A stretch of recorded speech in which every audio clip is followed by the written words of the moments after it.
Hey, the Week in Review is brought to you by the Jim and Rick Show and our podcast. You can download the podcast at thejimandrickshow.com. This week, it is Big Bucks for Nannies. A ban on bags is causing a crime wave. Plus, Rick's favorite, gravy wrestling is back. It's all at thejimandrickshow.com.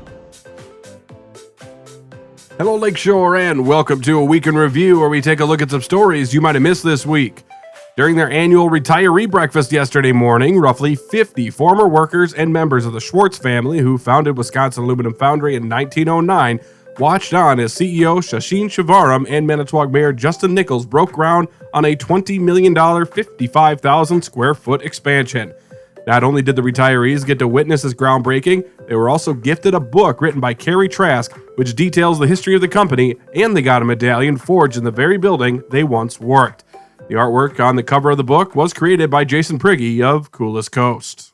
The Manitowoc County Fair wasn't just successful, it was record-setting. Janelle Shelton, the facility manager for the County Expo, told us over 50,000 people walked through the gates, which is a new record. She added they were fortunate with the weather cooperating. The big days were Friday and Saturday, where 26,000 people came to enjoy the animals, food, music, and rides.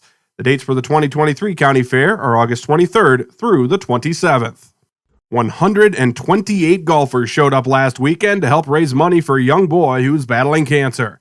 Mike and Carrie Schmidt organized the Fourfinns Fight golf outing to help their great nephew who lives in Hastings, Minnesota. Carrie told us they were hoping to get 18 teams out to the golf course at Branch River, but they ended up nearly doubling that with 32 teams.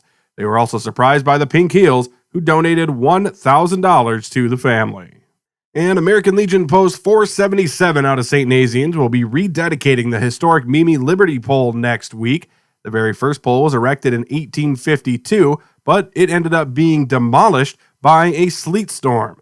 Another one was erected in 1889. That one stood until 1916 when it was destroyed by a lightning strike, and the pole that currently stands was erected on September 3rd, 1922. In commemoration of its erection and 100th birthday, American Legion Post 477 will be gathering for a rededication ceremony on Monday at 10 a.m. The pole is located at the intersections of Highway M and Double X west of Cleveland.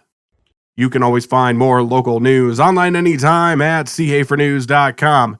Have yourselves a fantastic Labor Day weekend, and we will see you next week.